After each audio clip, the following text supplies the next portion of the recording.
Why do you think it is that Africans just don't travel around the continent in general? Like, why do people go say, I'm going to Dubai rather than saying going to Sao Tome or going to South Africa or going to, Tanzania? Why do you think that, our people are kind of, they're limited in their ability to travel on the continent? I'm African or Black American, and I want to go back to the continent. I've never been. Where do I go?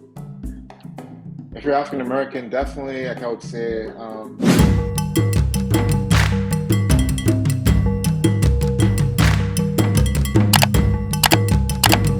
Welcome, people. Welcome back to another episode of the Joel and Meets the Muddy. This is officially episode 8, I believe. No, episode 9, I believe. Season is flying by. Thank y'all for your support. I'm your boy, DJ Anzo. Unfortunately, Uncle E can't be here today. He came down with a terrible flu, so we're sending him well wishes and a speedy recovery. But we have a really exciting guest for you. I'm so excited to talk to this man. We'll get into that in a second, but please, if you haven't, don't forget to like, subscribe, comment, share on all our platforms. We're across multiple platforms, and your support does not go unseen. Really appreciate it. Yeah, basically, my demo has been working, work really in all aspects, and just staying after it. And we've been engaging with you guys on all of our platforms, the YouTubes, the TikToks, and man, you guys are great. We really appreciate all comments, good and bad. Just keep them coming, and yeah, just sending love to you all. Hope you're well. Our guest today comes from none other than one of my favorite places in the world, and I really need to go there. I'll let the man talk about it, but we have one of Africa's premier, and I'm not even trying to be biased, but one of the most exciting ideas coming out of the continent right now. I'm going to introduce the man, Kevin from TravelClan. Kev, welcome to the pod. hey, thanks for having me, Anzo. How you doing? I'm good, bro. How's everything on your side? Yo, everything's blessed, man. Everything's blessed. You've been pretty busy lately, or how's life been treating you? I mean, it's been cool, work and everything that comes with that. I think it was your birthday recently, right? How did you celebrate? Yeah, it was, man. I my actual birthday I just celebrated by going on a long walk, and then I had dinner with the fam. But the weekend leading to it was crazy, and this weekend has been crazy as well. So Oh, for boys real? are trying to When's your recover. birthday? What was that? When was your birthday? It was Tuesday, the 25th. Oh, 25th. All right, cool. You Yeah, were yeah. you were almost an Aries. So then I guess you're a Taurus right now, right? Yeah, I'm a Taurus. You I'm were a almost Taurus. great. Taurus gang. Hey yo, that's crazy. No, man, welcome to the pod. I'm excited to talk to you about the Travel Clan and everything about it. Yeah. But the one thing we always ask our guests is, who are you and where are you really, really from? So what does that mean? Your heritage on both sides. Kind of break that down for us, just so we understand the lens that we're coming at, or you're coming from. So my family is Mm. actually from Ogbomoso, which is in Oyo State in Nigeria. Okay. But I was born and raised in Ghana. So I guess I'm kind of in the middle of that Jollof war debate. I'm never going to answer which one, but then I think I claim both. I guess I am a Nigerian Ghanaian. Um, Ghanaian Nigerian, Okay. depends on how you look at it. Yeah. And how did that go over with your Ghanaian friends? And did they ever know that you were Nigerian, or what? How did they see that? It's interesting. Growing up, I was always the Nigerian person in class. So it was like, like Mm. every time anybody would address me, I would always be a foreigner. But then every time I went to Nigeria, I was the Ghanaian cousin, So I guess I can talk to my therapist about, like, always being displaced. I can have that conversation. But then I guess it kind of feeds into my interest for travel. I don't want to say I don't want to say like never really felt at place at one in one particular space, but then I've always wanted to explore more. And then also had a Okay. passion for like traveling Africa and exploring different cultures. Okay. So I think that's kind of manifested in like the travel clan and the birth of it. So it's almost like a broken native, right? The continent, it was kind of your playground, is what I'm getting. Yeah, yeah, a bit. I think I definitely when I was growing up did that trip from Accra to Lagos, even by road, a couple of times. So definitely very conversant My with the that West African corridor, and yeah, so I think I just became like a African citizen. You know. yeah. No, that's really dope, Kev. And as you know, the Jolamadi or the Jolamista Madi, our job here and our mission is to edutain our listeners on everything African. So whether that's culture, music, travel, food, anything, history, that's our mission here. You fit right into that realm with the travel, right? Obviously, the Travel Clan is something that you kicked off. But for those who don't know what it is, can you just give us a sort of a short spiel on what the Travel Clan is, and then we'll dissect that.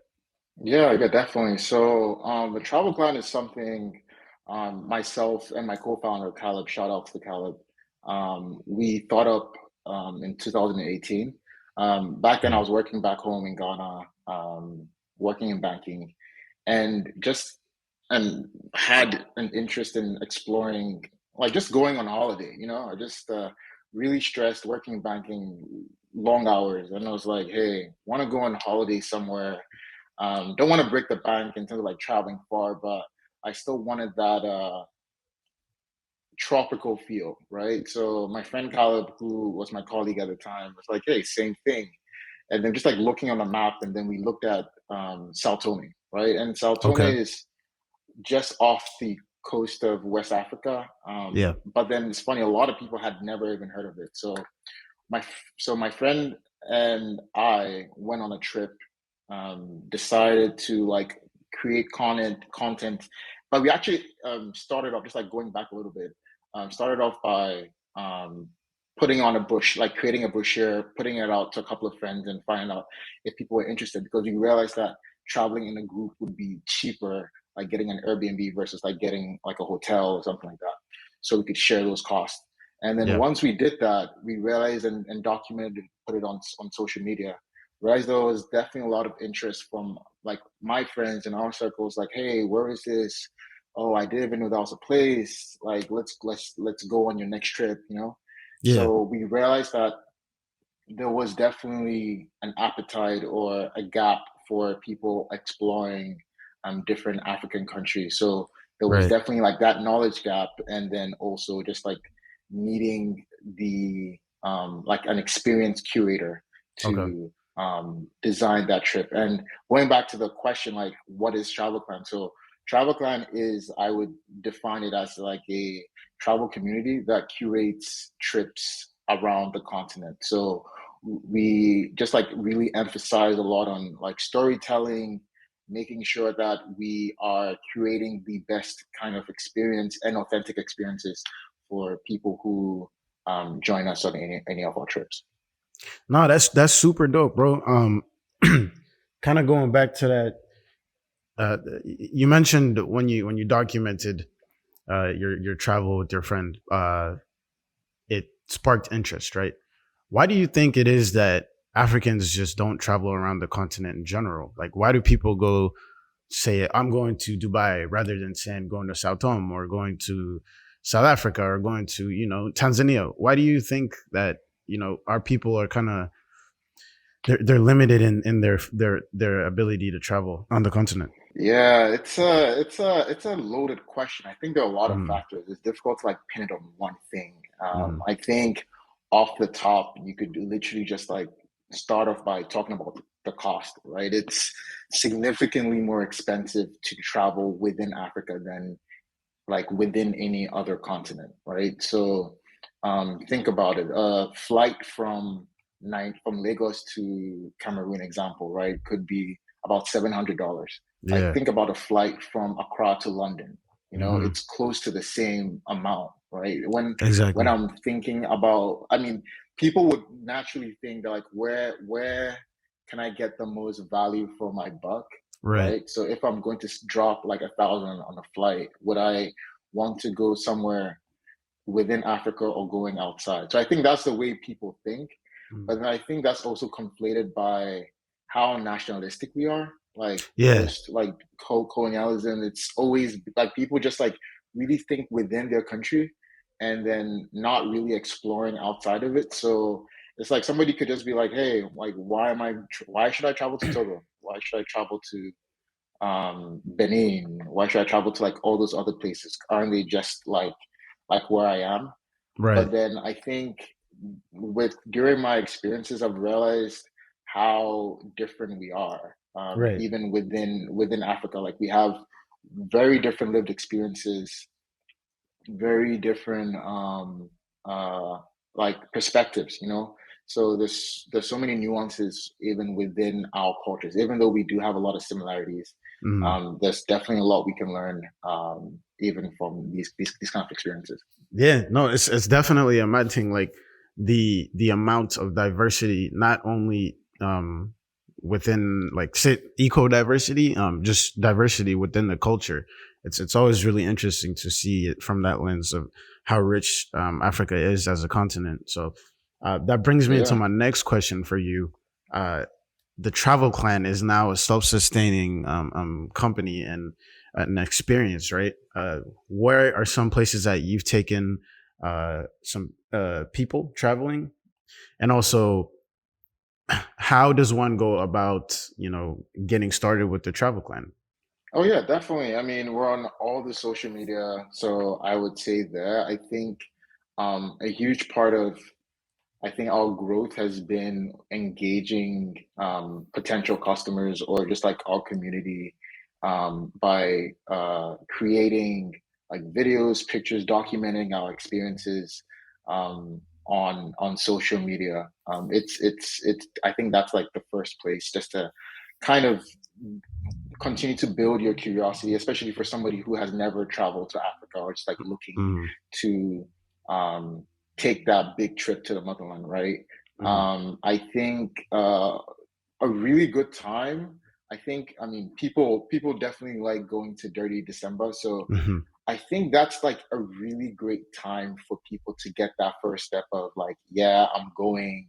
I think it's great because you have a lot of large groups that go, so you kind of create this ecosystem of people who are also having that experience, or you can share that first time experience with. So yeah, I think that's pretty much like how to like start in, reach out to us on social media or check our website. Mhm. Number of countries we've been to, done a lot of like West African countries, been to Tanzania. That was like one of my favorite trips. Yeah. Actually, Rwanda as well, Kigali. I would say low key is one of like my favorite trips I've been to. I because I think it was just not what I expected, right? Like I Right. think we went in looking at it as more of I wouldn't say like educational, but then it Yeah. was kind of like we know what is happening, what like historically what happened in Rwanda, right? So it was kind of for us looking at it in a lens of like, yeah, going to hit all these museums and then like have these conversations and like document those like conversations. Mhm. But then I think it ended up being like way more fun than we expected, and just like realized like Kigali is a super vibe. Yeah, Kigali is so is a beautiful city, man. It's a really beautiful city. beautiful, beautiful Um, city. I think it's definitely one of. I mean, I joke, but I was like, if I had to relocate to any country outside of Ghana or Nigeria, it will Nigeria. probably, well, I mean, any city, it'll Yeah. probably be Kigali. Nah, it's beautiful. If you haven't got the opportunity to, please check out Rwanda just as a whole. Beautiful country, Kigali, beautiful city. As you know, that's my other half. So I'll talk for days. But you touched on Dirty Oh, December, bro. You touched on Dirty December. I wanted to ask you something. A lot of yeah. people. So obviously, shout out to Ghana for opening their doors to everyone. Right now, it seems like that's the thing to do in December now, right? Uh, and it comes with its impacts, right? So talk about kind of what that has done to the local Ghanaian, uh, I guess Ghana as a whole, really, in Accra or Kumasi, for those who are traveling there. There's the upside, right? That's super dope. We want more of that all over the continent. But talk about the economic impacts and cost of living increase and kind of the other side that we don't get to see. Yeah, yeah, that's huge, right? I think tourism brings a lot of upside. Hmm. When you think about the impact on the local service sectors. So Hmm. there was a study that showed that with like any 10% increase in foreign or international travel, there's a commensurate 4% increase in the local service industry, right? Hmm. So there's definitely upside when it comes to generating foreign investment, tourist dollars. Um, in Ghana in particular, like you said, I think everybody is coming to Ghana. Yeah. Ghana is like it's on everybody's list. When I was in business school, we organized. I organized one of the trips to Ghana, and every like initially we thought it was probably going to be only the black students who were interested, but that was not even the case. Like we had everybody wanting to Yeah. go. I think I joke about this. It's like I don't know, in the last like 5, 7, 10 years, like Africa became cool. It's like Right. everybody's like trying to like, oh, let's go visit, let's go do this, right? Yeah. But then, I mean, I think you touched on the other side, right? Because you have so many people traveling to Ghana, traveling to, especially like during that December period, that you have the local like people who are indigenous to the city being unable to participate or being priced out, right? So I was in Ghana just like for 2 months between November and February. Okay. And I would say the time during November was very different from like December, like a dirty December time. It's like I saw all my friends, cousins, and Hmm. everything like during that first time visiting family. And then that 2 week stretch that like everything goes crazy is like everybody I knew was like nowhere. And it was just like everybody from the States, from Yeah. UK, from, Yeah. like Yeah. buying Definitely. tables, all of that, Uh-huh. right? So there's definitely like a huge impact. You have like huge. I mean, already I think underlying factors in terms of the economic like underlying factors might not necessarily be sound, especially when you look at like how much the country imports, and then I'm Hmm. sure we could go into a whole other conversation. Right. But then when you also look at the demand or like the influx of foreigners into the country, we have a lot of people like who are native to the country being adversely affected as Hmm. well. So Hmm. I mean, I definitely don't think I have any number in terms of like how that has impacted like quantifying, Yeah. It's but hard to. then it's hard to like put Yeah. a figure on that. But yeah, But I think the generally what we would hope to see is that there's a trade off, or the trade off is positive, right?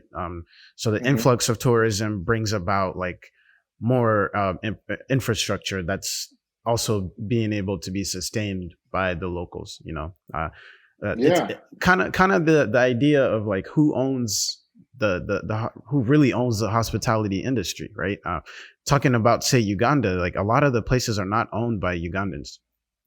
The workers there might be, but you'll travel to hotels and it's owned by like a German or uh, an Australian or a Lebanese, something like that. Kind of tell me about your experience. Like, has that been an experience for you, or some of the premier definitely, destinations?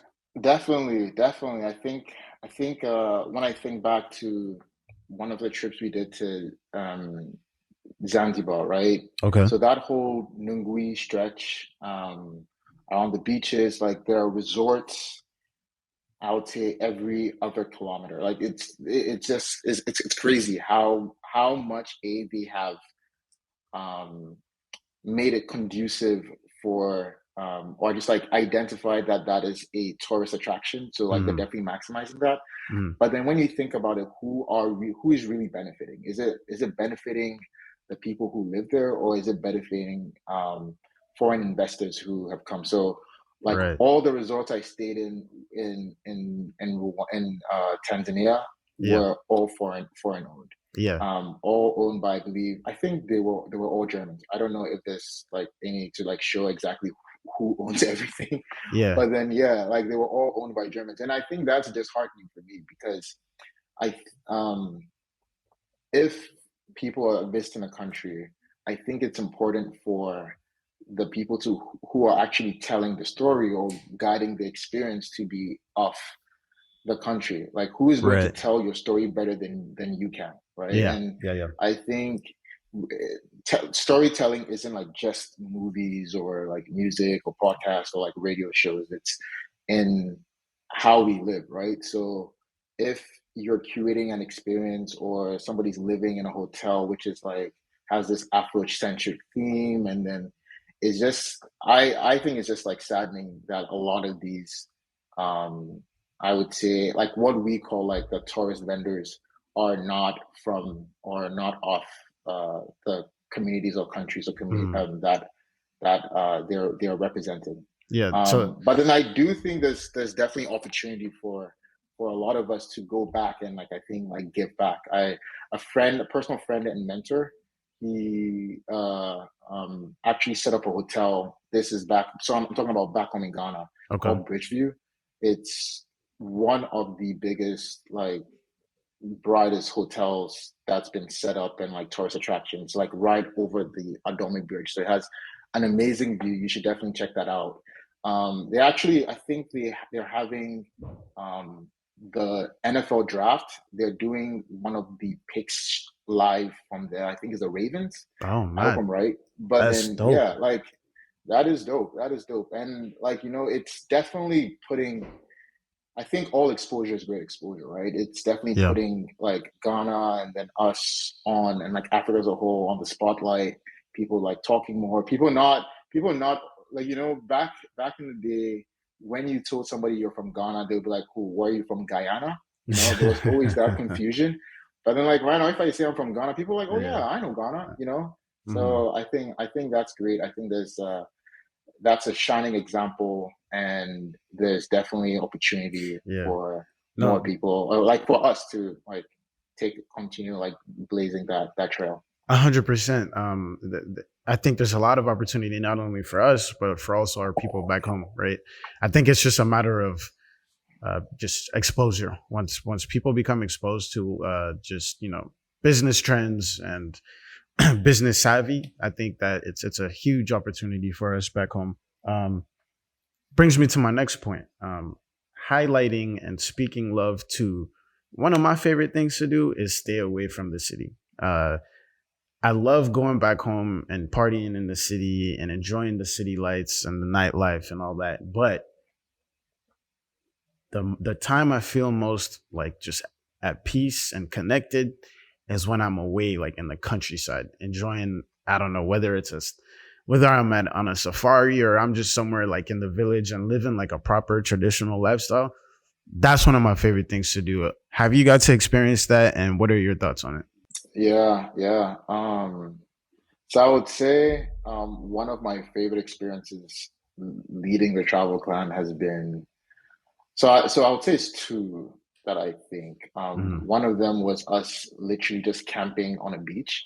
Mm-hmm. So there was this like stretch of a beach, and then we just got tents and put them out there for a whole weekend. I think it was an extended weekend because Ghana, we like our holidays. So I think the Monday wasn't we weren't going going to work either. Yeah.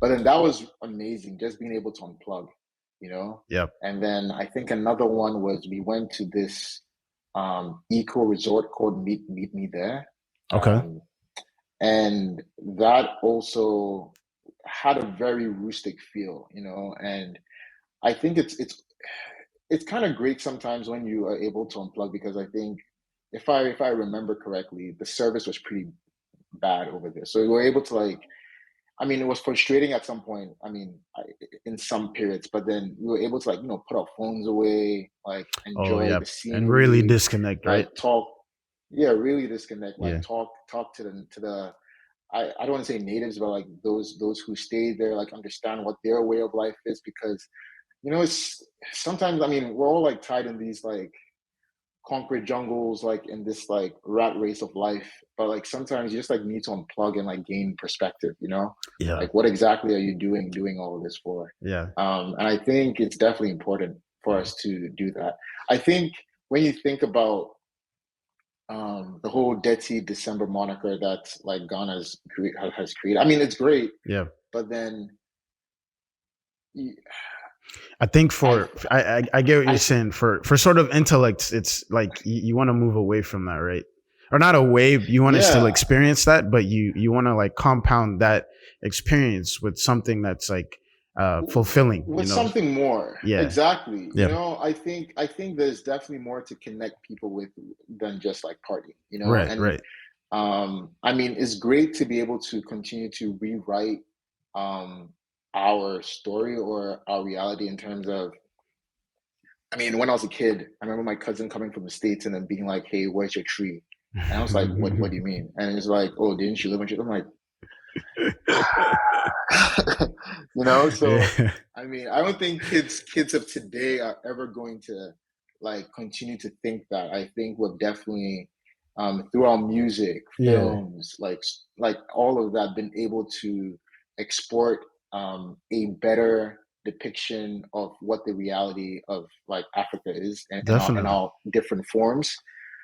But then like when I'm talking about just like the travel and like the Dirty December, like I really hope that people don't just come for the parties and then just like having a good time, but like really are curious about like people's, or like the what like the authentic Yeah. experience of being in Ghana is like. What is their reality? Like, why do they do what they do? Why do these Exactly. people eat with their hands? I remember we had um a trip recently where everybody had to eat. I think we're eating. I can't remember what it was, Banku or something, and then like you had to eat with your hands, and it was like an experience for them, like eating with their hands with the soup and Yeah. something that like I just thought was natural. It's like people don't want to use a fork, they don't want to use a spoon, and I don't know, just Yeah. it's interesting. I just think it's important to feed that curiosity, right? Exactly. And that's why we kind of call it the travel clan, because I think what we're trying to build are like is a community of people who are just like curious about like learning like different cultures and then like global citizens. Yeah. No, that's super dope, man. And I was gonna equate it to like going to Italy just to party. That's not really a thing, right? You go to Italy, you want to experience Florence, Tuscany. You want to go say Rome. You want to explore the history of it. It's like it's a well-rounded tourist experience, and I think that moving past the Detty December for the continent, I think is something that needs to happen. And shout out to you guys for doing that with the Travel Clan. Last thing I'll get into with you. Yeah, I mean, Yeah, go ahead. not saying you can't come and have a dirty December experience with us. Like, definitely come through. But Yeah, I'm just saying, like, there's definitely more than that. So, there's a lot more to that, especially with how rich, just for example, in Ghana, how rich that culture is. There's so yeah, many yeah, things to learn about. But yeah, the last thing I wanted to ask you is, obviously, visas are hard to come by for some odd reason in the continent. Like even intra-African travel is difficult.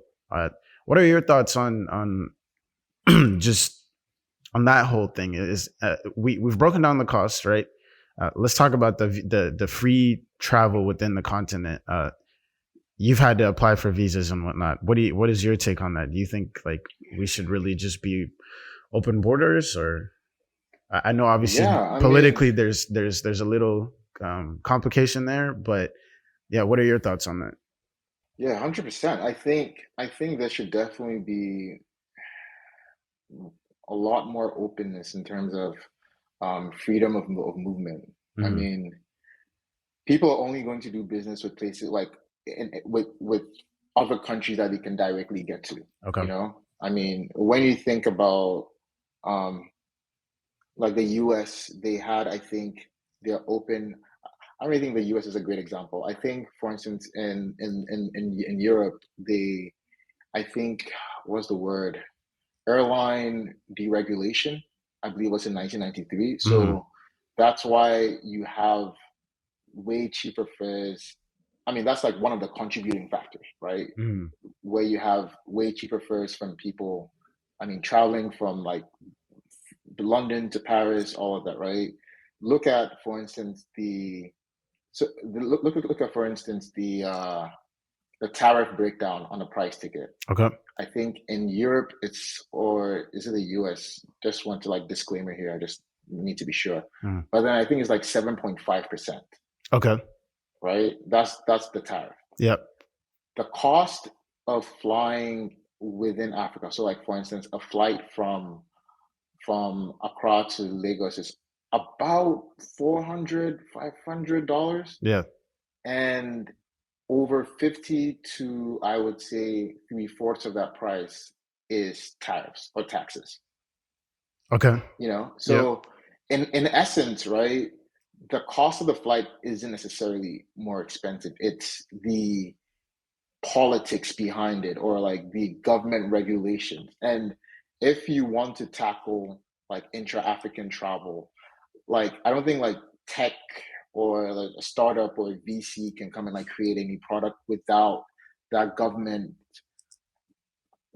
governmental agreement or like bilateral agreement um behind it that would actually like make all of this work, you know. yep. So it's super tough with our trips. We've definitely had to have, like, I think when I went to Rwanda, I did need a visa, but it was a visa on arrival, so it wasn't terrible. Okay. Cool. But Cool. then the idea that I'm barred for after like apply to South Africa for a visa or somewhere, like, Yeah. to me just doesn't make sense. Yeah. Yeah. When like you would have people from the US who can travel to these places for free.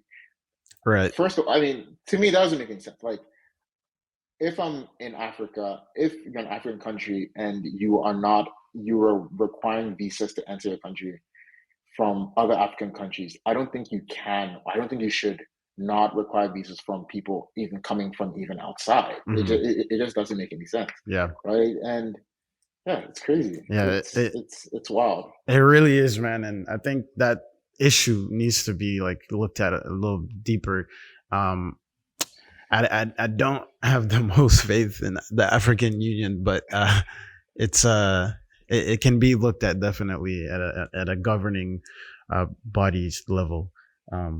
So Yo, yeah, I feel like it's a chicken and an egg situation, exactly, right? exactly. You're thinking about, so they're gonna be like, do we invest in infrastructure in like travel, Hmm. but then travel doesn't have enough demand? Yep. But then is there going to be demand if the prices don't go down? Yeah.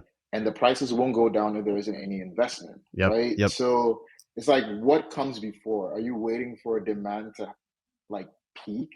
But then Right. demand would never Right. peak if, for instance, you don't actually invest the infrastructure, you know? So Yeah.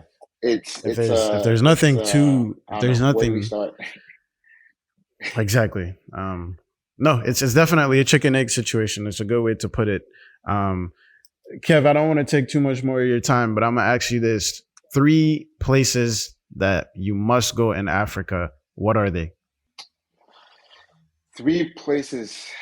So wait, who is this person? Someone who has never been to Africa before, or somebody who's like from the continent? I'm a.